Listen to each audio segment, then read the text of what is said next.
So we're about 15 days after the new year. And I think it's either today or earlier this week was, I think, called National Quitting Day, where a lot of people get into New Year's and say, I'm going to lose this much weight, or I'm going to stop doing this, or I'm going to start doing this. And usually those last about 2 weeks, and sometime during this week, those New Year's resolutions go the way of the dodo bird. But I'll tell you, one of the really tough things about some of these resolutions is breaking a habit, whether it be, or reestablishing a habit, frankly, whether it be, hey, I'm not going to smoke anymore, I'm going to drink less, or things like that as your New Year's resolution. Or maybe it's I'm trying to work out, and it's the aspect of getting back in shape. It's really a hard thing to do. Reestablish that routine and then kind of understand that you've got a starting point and you've got to get yourself back into the routine and back into an ability to do some of this stuff, especially when it comes to physical activity. I'd say that the same is probably holding true for our off-season trading. I think a lot of offers have been sent. I think there's been a couple folks getting called out on some of the offers. I think we've seen probably a lower than average amount of deals get done. And frankly, we didn't have anything really to pull the trigger on as soon as the league year turned over. Granted, there may be a couple folks thinking in terms of once the 2027 picks come available, they're going to go sell their entire team for them. But so far it's been everyone getting back into shape. We've had a couple of months where we haven't been making deals, a couple of months where everyone's been either kind of trying to improve their roster for the playoff run or has been in full tank mode. And now everything's on the table to reevaluate. Those with a pile of picks can go buy a team. Teams that are stacked that want to redistribute what they have are going to sell things. And people have kind of forgotten what things are worth. So I've got the Eagles on with me, and we're going to go through some of the deals that have gone down and some of the stuff that we've seen that doesn't make a whole lot of sense to us as we get back into shape. I won't claim that we're personal trainers or anything like that, but at least you'll get our reactions to it. If nothing else, hey, we're just two other jackasses on YouTube that are telling you how to live your life. And then we'll start getting into the fun part of this, where we're starting to evaluate other people on what they do. And by other people, I mean rookies, because that's what people are going to start getting excited about. There's one more game in the college football season. There's a couple more games in the pro season. And then we're purely in evaluation mode. So that was a 3-minute opening monologue, RJ. I hope you didn't fall asleep on me. Nope, not at all. Ready to go. Thank you for being you. So I'm going to be on camera a little bit to start here because that's what the commission demands. And you know what? I figure if I give the commission a little bit of love in terms of doing what he asks, maybe one of these days he'll let me be the trade czar. So, I'm sure he'll make a comment on what it's going to take to make that to happen.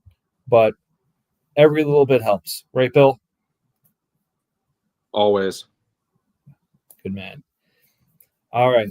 So usually we end with trades that have happened, but we're going to start in terms of trades that have happened since last week. So let me go ahead and pull that up.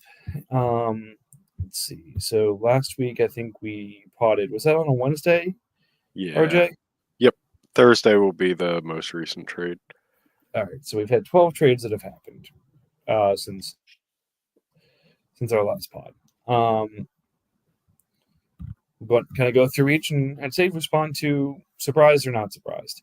So if you recall, Saints had on their trade bait a whole mess of players saying players are free, looking for this. I think the free offer was up for less than 24 hours, and then he combined 4 of them with a fourth to move them to Colts. I mean, look, people are trying to shed cap. We've got a couple teams who have a lot of cap right now.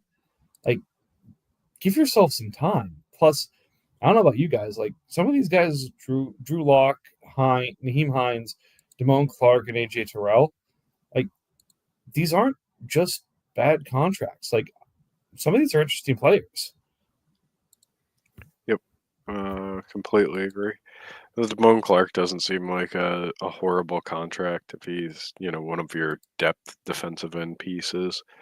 Um, the other ones have like some bit of value, but yeah, shocking that you would have to add a pick to just get rid of those guys. I guess it's more associated with the years attached to them.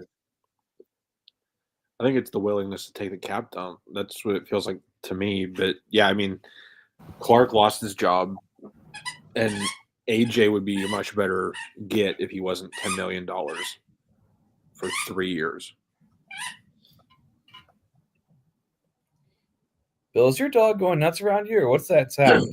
Yeah, my goddamn dog has a squeaky ball and he won't stop using it.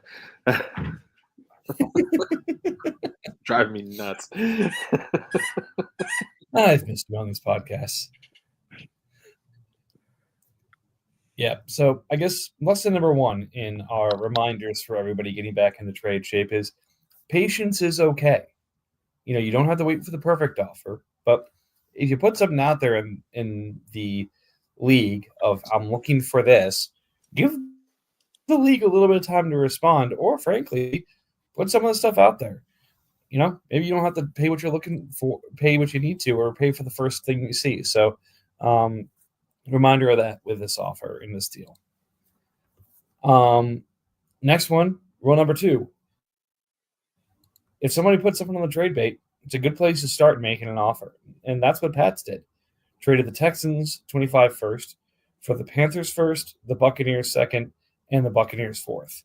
Pats, as usual, breaking down picks to try and acquire a few more things. Cardinals set on his trade bait. Would like to take a set of picks that he had and consolidate them and improvement them. So Cardinals asked for something. Pats sent him that offer. And look, a deal got done. So trade bait is not just for bragging or making jokes about players' names. Sometimes there's useful information on it. Yeah, especially with Pats. He doesn't avoid trade bait and he doesn't lie on his. He just doesn't always have the valuations that work out for deals to get done. But yeah, I mean, this is a very interesting consolidation move. Is Texans really that much different from Panthers? So Texans, I think, was 22, and I think Panthers is 31. So a late 2 and 4 for a 10 point swing. I guess. I mean, that's not if you don't value the draft that much, or if you're just trying to consolidate, which I think is what Cardinals is trying to do. Yeah, I don't hate it.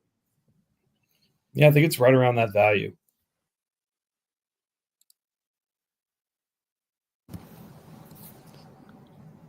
All right, then I think the Bishop and the Carson, were those waiver claims or taxi claims, or were those just dumps? I think they were waiver claims because Carson has 2 years left and Bishop has 2 years left for very cheap numbers.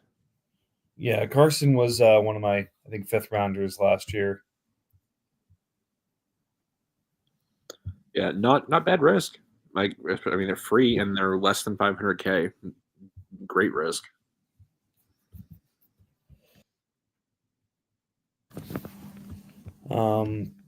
Yeah, and again, for corners, that's not necessarily a bad way to spend a year or so to get some cheap points. Especially considering the Cowboys like to shuffle up who's going to be their high scoring corner every single year. Let's see. I'll give the Bears credit here. Lesson number 3. So while we can't trade extensions or renegotiations, using them to create value is a very smart idea. So Bears acquires Gesicki for, I think, what's at the 312, renegotiates him, and then gets Autry and a 26 second for him. So maybe not the huge upgrade in value that I think, because again, it's a 25 third for a 26 second. And I think Autry has been dropped since this, but hey, well, we can't trade him. No reason not to use these things to accumulate a little bit extra value. Yeah, I I personally like the move to get the 2. I know that Autry obviously is going to fall off to free agency, but that's fine. Gesicki is not going to necessarily repeat in Cincinnati. Is he even signed in Cincinnati? Nope. Or are they just going Free to agent going into the offseason. Yeah, they're just going to turn it over to Eric All, and for all we know, Gesicki becomes relevant again. Well, didn't All get injured, like knee injury or something at the end of the year? Yeah, I think so. So I is mean, there a even so, I possibility- mean, maybe they bring him back. I don't know, but to get a 2 out of a pending real life free agent, it's pretty solid. Yeah. Let's see. Next set here. Training within your division is okay, especially right now. Nothing's really been set. We don't know for certain where all these guys are going to land. So, making a deal right now on some of these pieces, even if when your division is completely acceptable and reasonable. So, trading a third for Curtis Samuel and a fourth and a 26th second for Luakon. Not bad pickups for the Saints, especially considering Samuel did seem to get featured a decent amount in Buffalo, and Luakon continues to be a high-scoring linebacker. Yeah, I'm not mad about either of these moves, but the Samuel for a third feels like it's all based off of him having a good wild card round more than anything. But I don't know. I mean, I don't hate either of them. Just maybe it's a little high for Curtis. Well, I mean, I feel like this happened with Shakir last year, where he was getting passed around for like a late third or a fourth, and then he has a good couple of games in the playoffs, and he's worth now a second or a late first. Yeah, but there was also a lot of residual issues to that. Like we knew that the receiving core was going to change, and Shakir was being stationed as the number 2. Plus he was way cheaper, like salary wise. Not awful. Yeah, But yeah, no, I got not you. bad deals. Not bad deals overall at all. I thought the purchase of Aluakon was pretty good. He is getting up there in age. I don't know how long he'll be doing it because he'll be 30 next season, but he is pretty consistently over 100 tackles, and he's like one of the premier interior linebackers in the league. So to get him for a second round pick, even though it's a year out, I think that's fantastic. Yep. Let's see, I think we're on rule number 4 here. There's some teams that are just always open for business, and it's just good business to start a conversation with them. So, Bill, I don't know who started the conversation with you and Saints here, but getting your 26th first back along with the Pats third this year and the Ravens third this year for Wandale and Okereke, I think win-win for each side. Now, Saints picks up Aluakon and Okereke, 2 pretty good foundational linebackers. Wandale has been very opportunistic and a target just fiend for the first half of the year. Assuming that they keep that rolling in the next year, reasonable price to pay and reasonable sell price. So I like the offer. I like the deal. And, some teams you just send the offer and see what happens. Yeah, he sent a version of this over to me with a different linebacker involved, and apparently that was not who he intended to go after. So my goal with him had always been to get my own first back, and he had been unwilling all season to do that. So it was nice to get it back. Now I have full control over whatever I want to do. Now it's on to get the second back from Dolphins, which good luck to me. Mm-hmm. Yeah, especially when it comes to 26 picks. He seems to have been really focused on transitioning 25 to 26. And I don't know. We'll see what he ends up doing there. Yeah. And you know what? Last but not least, it's never a bad thing to just kind of put what you're saying into the universe. Saints said he was selling Hassan Reddick. Bam, he's got Hassan Reddick sold to the Falcons within 24 hours. So a lot of these deals, again, same kind of idea of, hey, this is what I'm trying to do, and things happen. This Falcons owner is already better than the last one. Well, he's doing things. He took a minute to assess his roster, figure out what he kind of needed to do, and he's doing stuff. So kind of rounding around the edges on a couple of these things and taking risks on a couple of things, but not going nuts in terms of payment prices. Now, that said, $15 million 4 years for Reddick for a third maybe is a little bit rich to me, but you know what?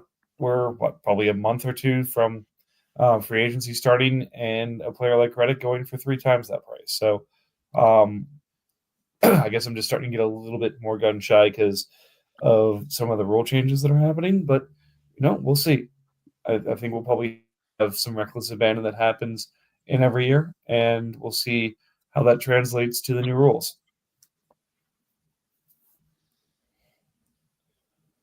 Let's see.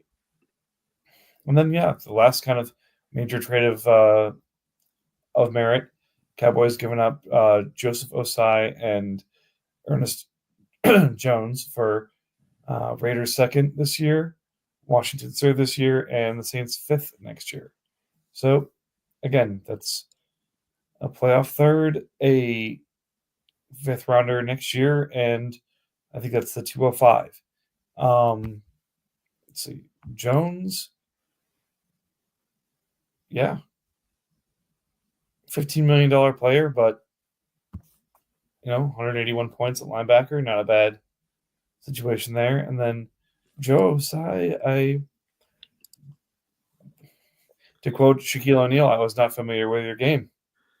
He turned it on whenever Hubbard got injured. Yeah, the problem there is that's going to be a player you have to tag. He's got 1 year left. He's a rookie.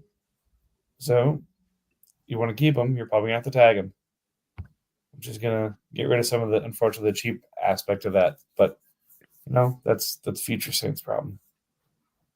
But good on Saints, though, because of the 12 deals, he was involved in 6 of them and 5 of the last 6 that happened. So, activity has its own rewards. Get it done early. What were you saying, RJ? It's a good deal. I mean, on the surface, you get a 25-year-old linebacker that scored 182 points. I mean, 2 teams have quit on him in the last season or felt that he wasn't up to standard, so that is a bit of a gamble. But I love the Osai pickup. I wouldn't be surprised if he's close to 200 points next year.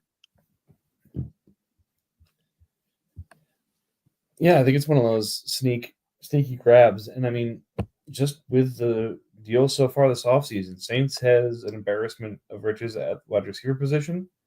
Has some good depth at the end and 3 pretty solid linebackers. So the nice making of a legit contender in that division. So, and Baker Mayfield, which is not, too shabby either, especially locked up at $13.2 million a year.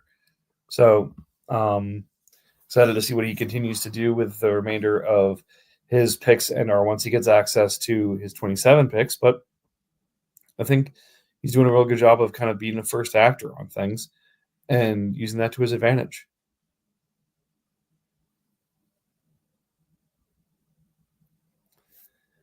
So in terms of, and look, I'll leave, you guys are adults. I'll leave it to you if you want to call teams out or get specific on stuff. But in terms of deals that haven't gotten done, have there been things that you guys have kind of seen in terms of the offers you're getting or the offers you're sending and the feedback you're getting from those that are holding things up from getting done in terms of some of the deals right now? I mean, there's a couple of things. Like, obviously, there are certain players that everybody wants to go after right now. So, people send offers for particular players, especially like the younger players on rosters, and they might be fair, but they're one of like multiple offers. So, going out and getting those guys this early, you're probably going to have to pay a little bit more than you expect, and Mm-hmm. those offers just aren't coming. But on the everybody that's 26 or older, everybody's trying to pay like 60 cents on the dollar at best.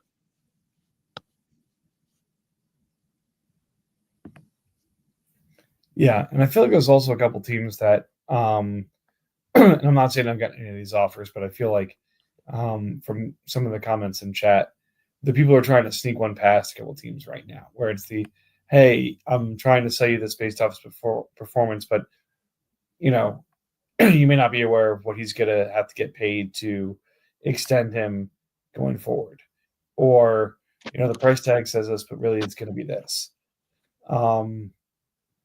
I think there's a good bit of that going on right now, which, look, if you're not familiar with the rules, ignorance can sometimes be an excuse if people kind of understand that's the situation.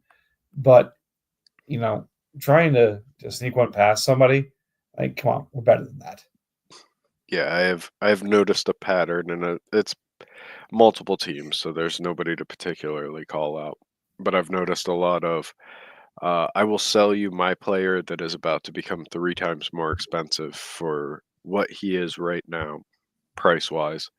And then a lot of offers of I'll buy your player who's going to be more expensive 2 years down the line for pennies right now because he's going to be expensive in 2 seasons. Yep, I'll agree with that. Bill, anything kind of popping off on your side right now? I mean, it feels like we're still kind of stuck in the same situation that we were at the trade deadline, where one or two teams have all the picks and we're all kind of just stuck with a lot of inability to be flexible because people that are selling want picks. The teams that have picks aren't buying players outside of Saints. And that well's going to dry up. So it's difficult, and I think we're just kind of in that same world that we were a couple weeks ago.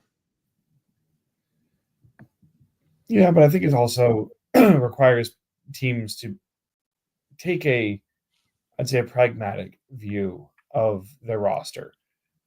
Look, everybody loves the players they have more than others. Otherwise, they probably wouldn't have them. So I get it.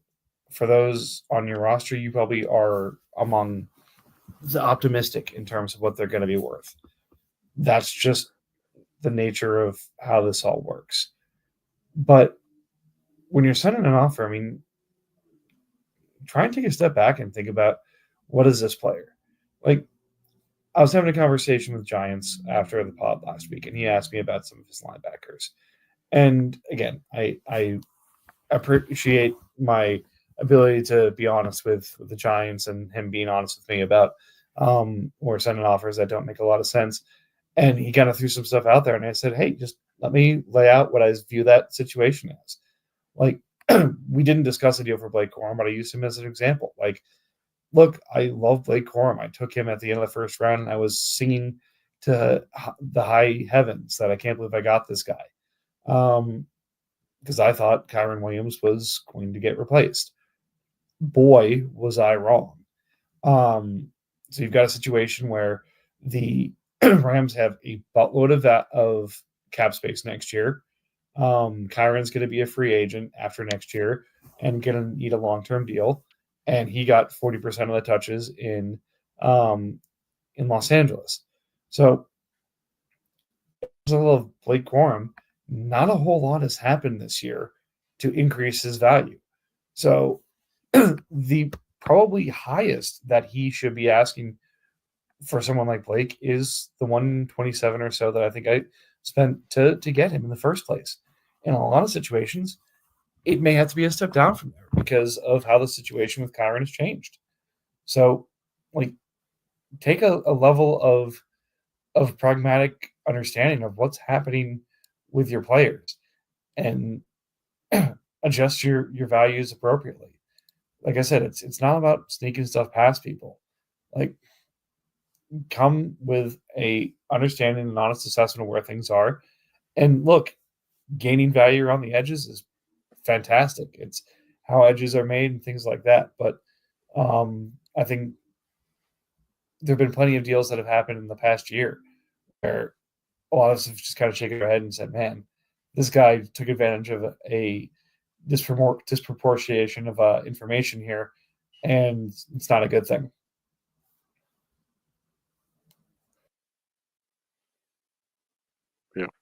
Yeah.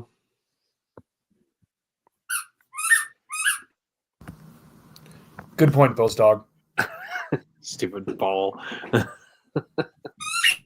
Well, I mean, like you said, that's kind of a good analogy for how some of us are being with picks. Like, look, I'll admit I'm one of those teams. I've got, I think, 10 first-round picks between 25 and 26 and a good number of valuable seconds. And I've probably turned down probably about 10 offers and not countered because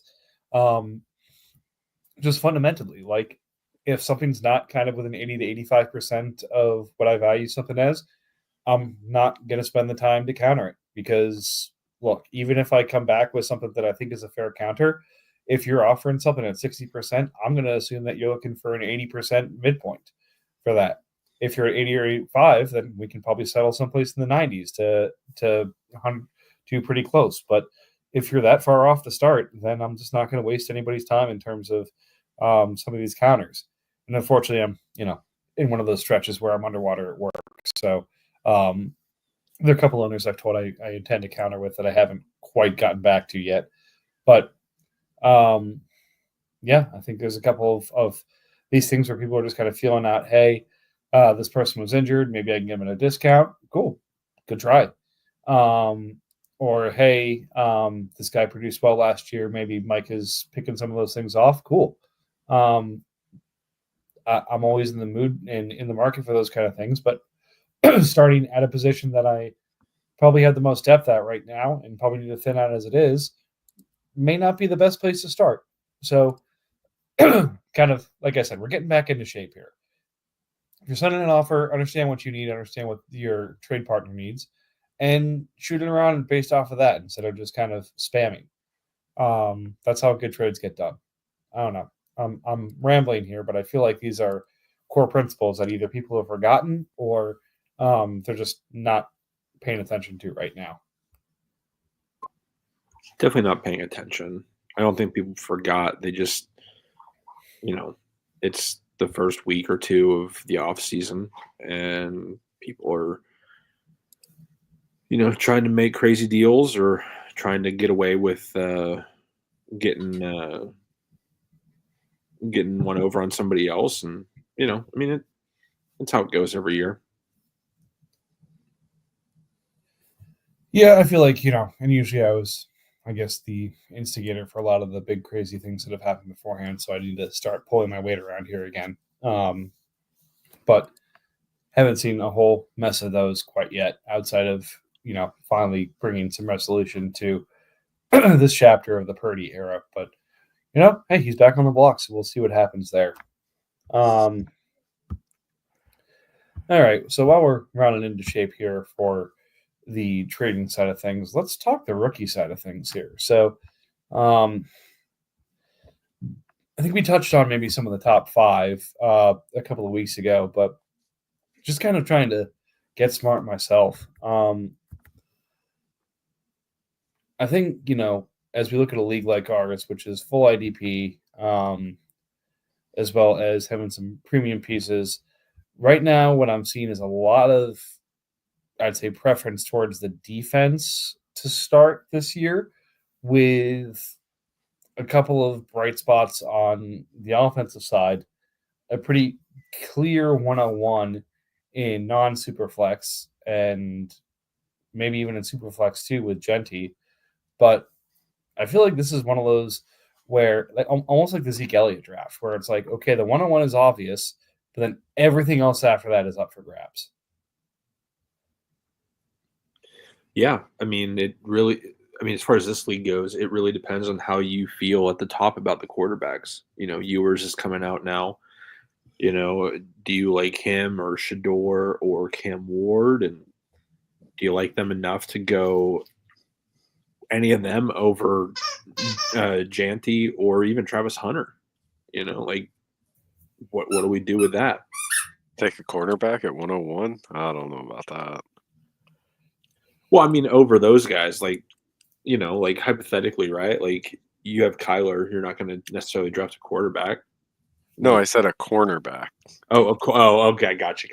Yeah. He's going to be dual position, like I know, I kid. And that's going to be the crazy thing is how much does his dual position inflate his actual draft value in this league?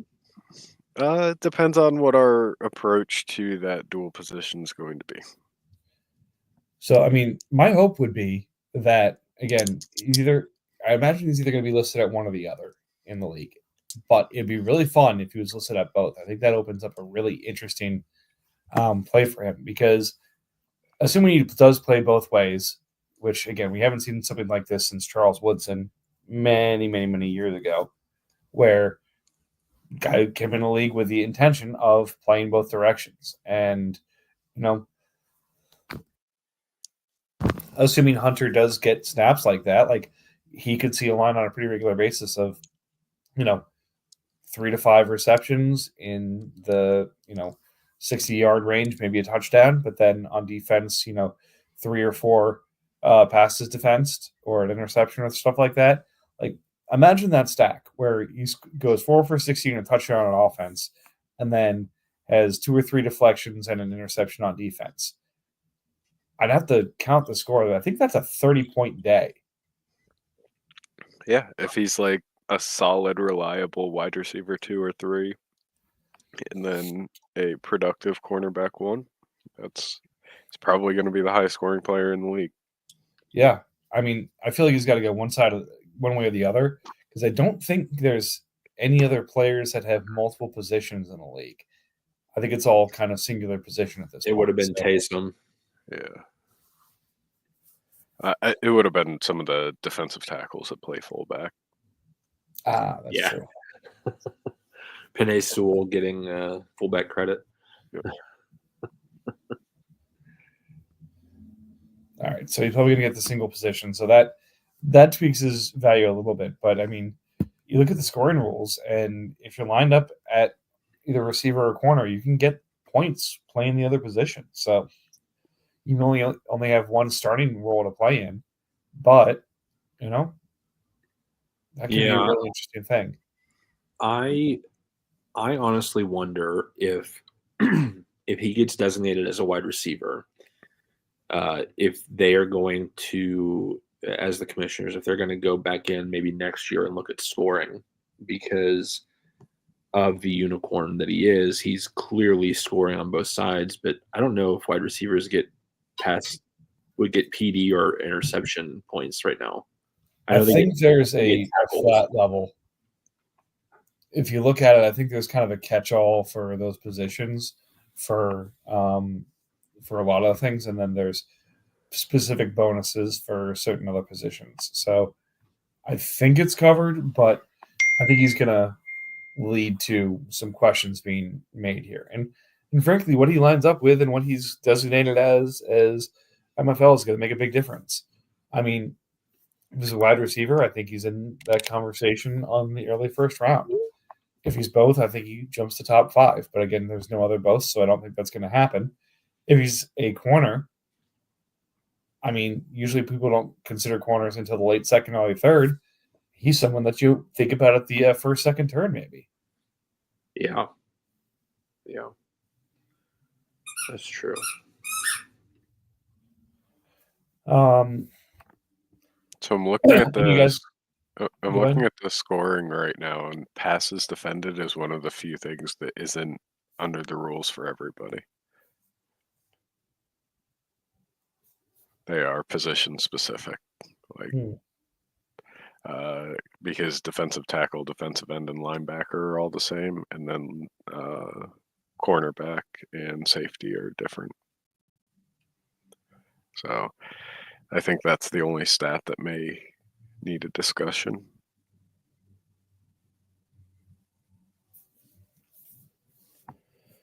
So the running back class is getting interesting too here because, I mean, going into the year, I know Bill and I were both hot and heavy for Trevion Henderson. At least last year, I think it was a little disappointing he didn't come out and everything like that. But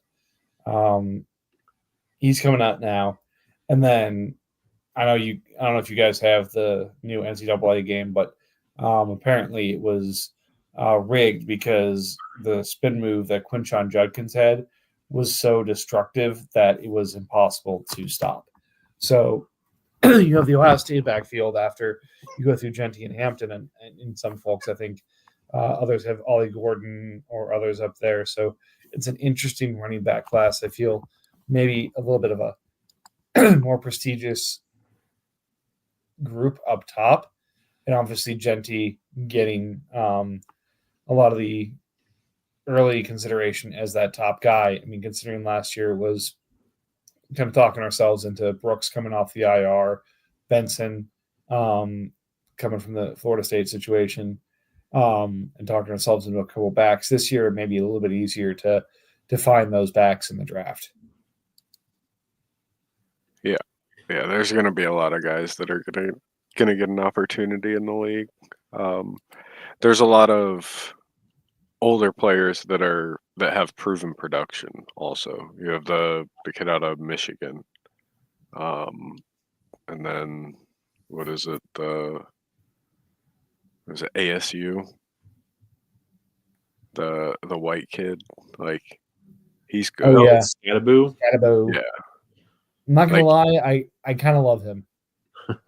Yeah, he's going to be at worst like a third or a fourth round pick. He's going to get an opportunity in the league, and I think there's going to be a lot of running backs this year that are going to get looks.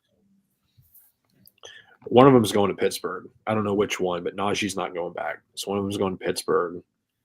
Dallas, probably. Yep. Yeah, I mean there's gonna be some very premium choice landing spots this year. Dallas is going to be one of those that takes like a proven player or somebody that's been in college forever. Like they're the ideal spot for like a Donovan Edwards. Yeah. Well, I mean, that said, we were convinced that they were going to go do something last year too. Like, hey, there's no way they're going to go into the league year with Rico Dowdle. Well, if Jerry could keep his mouth shut, they would have Jonathan Brooks right now. That's true. I did like the season that we got with Rico, though. That was fun. Yeah. It's so sad that Brooks is broken, like, and no longer valuable to anybody. Yeah. Yeah, I mean, now the value he originally, at least in our points of view, not really in the value that he came in the league with, but I mean, because that's the thing. Like, I haven't heard a lot of successes with the twice busted knees like that. I could be wrong because there's lots of things I'm not aware of, but definitely going to make it a little bit tougher. Well, I mean, his knee could have survived the season, like in my opinion. The second that they gave Chuba more money, that like it's done. Like, if I'm not mistaken, they extended Chuba, right? Yep. Yeah. Brooks wasn't going to get more than like 30% snap share, and that, like, they love Chuba. Yeah, it also wasn't a absurd amount of money either. So again, I think there was a way I was going to talk myself into Brooks if he stayed healthy and finished out the year. But again, I digress. That's fair. I'm also irrationally high on Texas running backs. So I feel like it's going to be a fun conversation this year between who's the top receiver prospect between Tet, Emeka, and look, I'm a Burden guy. I always have been. So I'm putting him in that group, even if he maybe doesn't belong there. But those three, I feel like I'm already seeing stuff of Emeka being the number one guy. I think there's definitely a number of strong opinions that Tet is the number 2, the 102 in non-super flex draft, and there's no two ways about it. I'm going to enjoy learning more about each of these prospects because I think each attack the game slightly differently, and it's just going to be fun to see who works them out and eventually where they go in the draft before we start our draft. This feels like incredible recency bias to have Igbokwe ahead of any of them. Like Tet is clearly the one. Well, I mean that's arguable. He's like the 1A or the 1B, depending on what you consider Travis to be. Because I mean, you can like him or not, but like it doesn't matter. He's going to be the first one picked out of the group. But I mean, Igbokwe is probably the third, and then Burden behind him, and that could be flipped. I don't know. Last year I was hoping that Igbokwe came out because he would have been my first wide receiver, but I don't know. You don't get overshadowed if you're a true value player, and he's lost all his value in my mind. Well, I don't know. I feel like this happens with Ohio State receivers every year, where it's like the year before they come out, they explode in a bowl game. Then the year they come out, they have a good year, but not maybe up to what their expectation is based off those bowl games. And then ho-hum in the bowl or playoff of that year. And then everyone's like, oh, yeah, there's a little bit of disappointment there. Like, I feel like I don't think Garrett played in his, and that was the one where everyone went bonkers. JSN. Yeah. The JSN game that everyone went nuts on. Then JSN was, I think, ho-hum in his bowl game, and Marvin Harrison stole the show. Yeah. Then Harrison, I think, was maybe he didn't play in his bowl game. I can't recall. Harrison got hurt. He got hurt halfway through the Georgia game, and then he didn't play in the second half. Oh, that's right. Because they said it was targeting. Yeah. Well, it wasn't targeting. The guy didn't get kicked out, and Harrison couldn't come back in. Right. That's right. Right. No, I think that Igbokwe is looking at like a JSN path. Like he's going to take a couple years to hit his role. Like I think he'll be fine, but he's not what I thought he was. Well, again, I think he's got to be in that right situation too. I think that's also fair because, like, I see Tet, I see the 6'4" guy, I see the speed. Like, look, fool me once for some of these guys, but he's got the tools to be insane. Burden, I look at him, I see Zay Flowers again. Speed, 200 pounds, get on the ball however you need to, put him in a phone booth, and he's going to cause trouble for you. And then Igbokwe just is a natural at the receiver position. So, I mean, I think the decision here isn't it basically who gets paired with Drake May? Well, I mean that would be whoever ends up going in the second round. New England's going. It's either the defensive end from Penn State or. Oh, you don't think Tet's going to go? No, I don't think an offensive weapon is in consideration at the. Interesting. Yeah, what is it? The 4? I think they're 4. Yeah, or 3, one of the two. But okay, so you brought up Abdul Carter, so that brings me to my thought here, with the quote unquote weaknesses on the offense. Are we looking at another situation like a Nick Bosa where Abdul Carter is going 4th in our draft? I think there's some really good talent on defense, but I don't think it's amazing.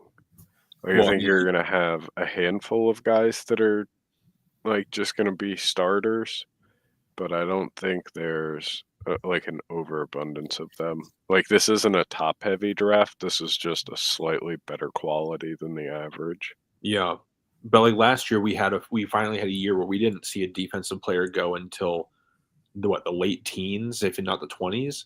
Right. Like I'm pretty sure. I think we would see Carter go in the top 10. I think that's fair. I don't think we're going to see a Nick Bosa type year. I don't think Carter is that kind of player. Micah Parsons. Then you go 7th. No, Yeah. Parsons went 15. He went okay. If Carter ends up being an outlier and he's taken in the top 10, and then we don't see another one taken until, let's call it 19 or something like that, that makes sense. Because, like, I don't, obviously we don't know landing spots, but I don't see anybody that just is so talented at, like, defensive end or linebacker to justify being taken in the teens over the second tier of wide receivers or the second tier of running backs or even the fourth quarterback taken. Yeah, that's fair. As far as fantasy, I mean, don't get me wrong, like, some of these guys are studs, but like, if I'm not mistaken, defensive tackle seems like the strongest defensive position in this class. Yeah, there's some monsters there. Yeah. Oh, absolutely. Mate, again, it's some of these guys are going to push it too. Like, usually we don't see D tackles go until end of the first round. I think someone in the 20s is going to decide they waited long enough, and Mason Graham's going to go off the board. Mm-hmm. But then if I say that, then maybe it's someone in the late teens that says, well, it's Mason versus the 7th receiver or the 6th, the 4th quarterback, or stuff like that. Is it Jalen Milroe or is it Mason Graham?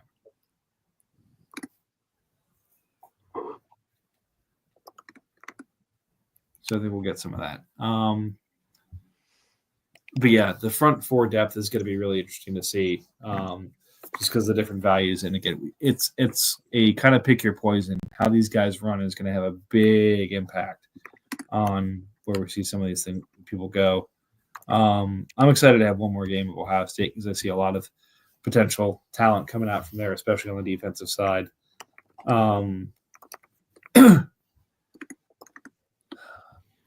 Yeah. And then secondary, we talked about Travis Hunter. I don't think there's anyone else who's really going to jump into the first 2-round conversation right now. I know there's a lot of good talent in the real draft conversation for it, but just in terms of the way our league is played right now, no one else is really in that run. You guys disagree? Nope, I think you're right. I'm comparing, like, everybody to, like, where Bullard and the other one went last year, and, like, I don't think I view these guys as better than them. So we'll probably have some more, like, late second, early third safeties taken.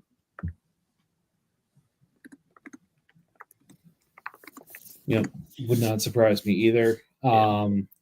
We did skip over the tight ends, though. We got the Tyler Warren from Penn State and Loveland from Michigan. I know Loveland's been one that people have been really excited about, especially last year as a junior here. Can't remember if he was a 5-star recruit or not. But that said, do you think, usually we see the first tight ends come off in that late teen, early 20s. I think McBride was somewhere around 20.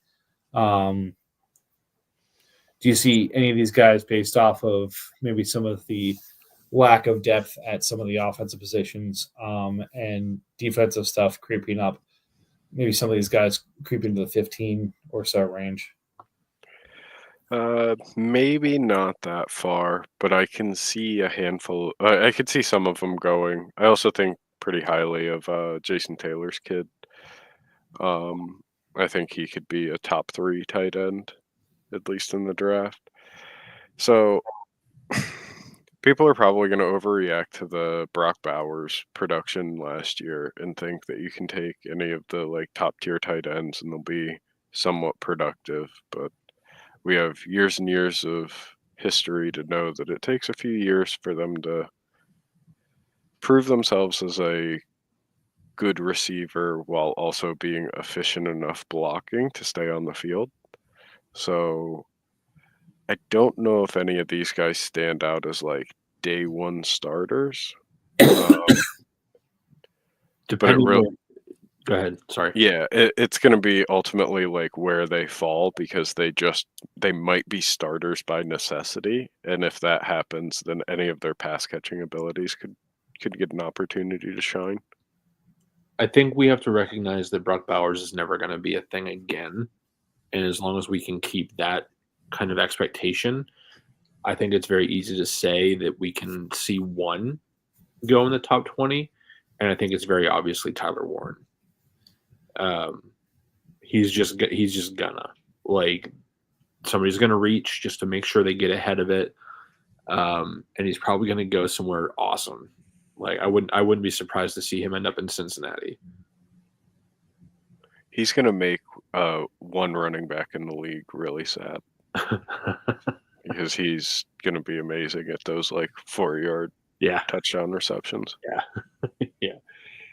He's so good, and it's just, you just have to recognize that him and Loveland are going to be the 2 first-round tight ends in our league, and honestly, I wouldn't be surprised to see Warren go in the first round in the actual draft either. I mean, look, I get that, we were spoiled with Bowers last year, but I think the big warning we gave ourselves, and I at least listened to probably a little more than I should have, was, hey, let's not lose our mind about tight ends because Sam Laporta was huge the year before as a rookie. So, again, just because Laporta did it doesn't mean Bowers is going to do it. So, some of us told ourselves that, and then turn around and Bowers was incredible. So, that said, just because, again, none of these guys are Bowers. I don't know if any of these guys really count as Laporta, but we do have an Iowa tight end in consideration here. So, everyone get ready.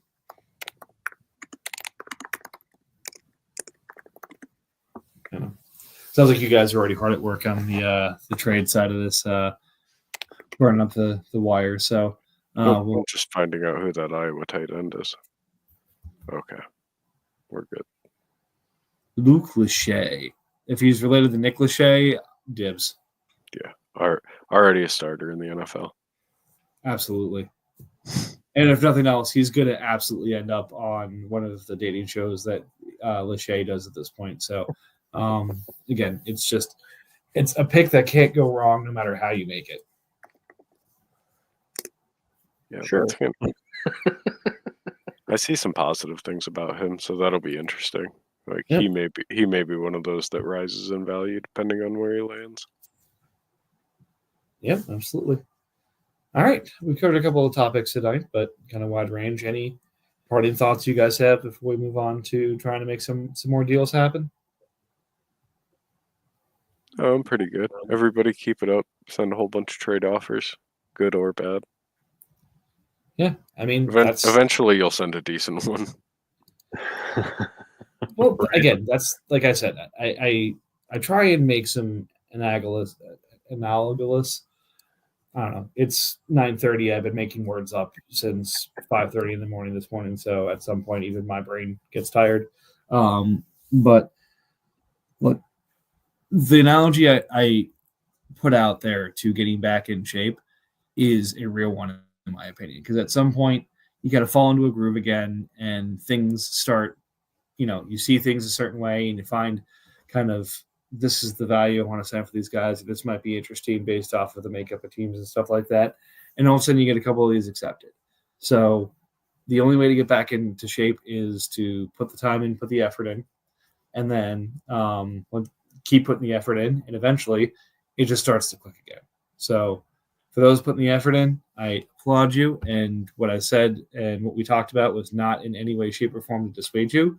With that said, it's don't be the people who give up on the resolution this week. Keep it going, and we'll find a way to kind of link back into this. And we won't have 12 to go through next week. It'll be double that. So Looking forward to that, and I'm looking forward to next week. So thanks, Broncos and Eagles, for joining. And until next time, keep those trade offers flowing.